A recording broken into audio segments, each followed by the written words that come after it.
सूखा पड़ने के कारण एक गांव पूरी तरह से बर्बाद हो गया।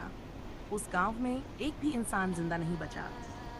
गांव को पानी देने वाला पुराना कुआं भी सूख चुका था। एक रात उस कुएं के अंदर से एक भयावह और कराहती आवाज आने लगी। कुएं के अंदर एक चुड़ैल अपनी आखिरी सांसें ले रही थी और उसने कुछ ही पल पहले एक बच्चे को जन्म दिया था। वह बच्चा भूख से बहुत तेज और बुरी तरह से रो रहा था, पर चुड़ैल उसे दूध नहीं पिला सकती थी क्योंकि भूख के कारण वह मरने वाली थी। उसने अपने बच्चे को ऊपर उठाया और पूरा जोर लगाकर कुएं के बाहर फेंक दिया। वह बच्चा कुएं के बाहर जमीन पर गिरा, पर वह बच गया। चुड़ैल, मैं अब जिंदा नहीं बचूंगी, लेकिन मुझे वचन दे कि तू मेरा बदला जरूर लेगा। भूखा शैतान बनकर सबको खा जाएगा। होते ही कुएं के पत्थर हिलने लगे। बच्चे का रोना और भी बढ़ गया। कुएं के सारे पत्थर एक एक कर अंदर गिरने लगे।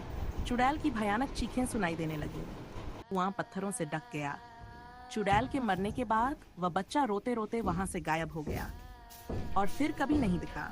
उस गांव से बहुत दूर एक दूसरे गांव में एक व्यक्ति की मौत हो गई और लोग उसे जलाने के लिए ले जा रहे थे।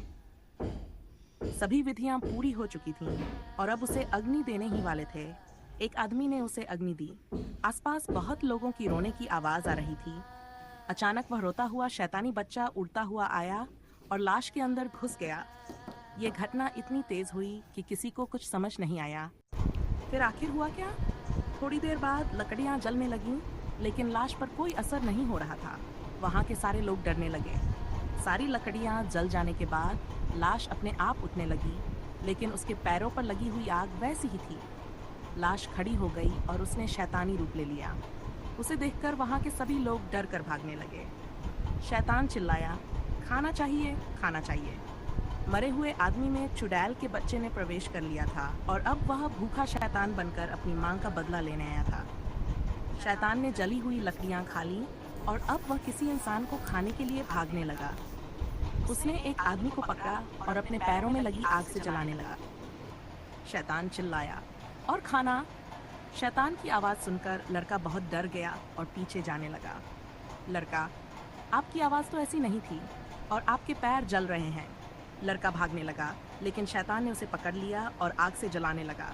लड़के के चिल्लाने की आवाज दूर दूर तक गूंज रही थी। शैतान ने उसे खा लिया। लड़के को खाने के बाद उसकी नज़र उसकी गाड़ी पर पड़ी। उसने गाड़ी पर छलांग लगाई और उसे जलाने लगा। जैसे ही गाड़ी ने आग पकड़ी, थोड़ी ही देर में गाड़ी फट गई। गाड़ी के साथ साथ शैतान के शरीर के भी टुकड़े टुकड़े हो गए। वह शैतानी बच्चा उस शरीर से बाहर आ गिरा। वह अब भी भूख के मारे जोर जोर से रो रहा था और उसकी आवाज़ उस वीरान जगह पर गूंजने लगी। अगर आपको कहानी अच्छी लगी तो वीडियो को लाइक करें, शेयर करें और कमेंट करके बताएं कि आपको यह कहानी कैसी लगी। पार्ट 2 देखने के लिए चैनल को सब्सक्राइब ज़रूर करें।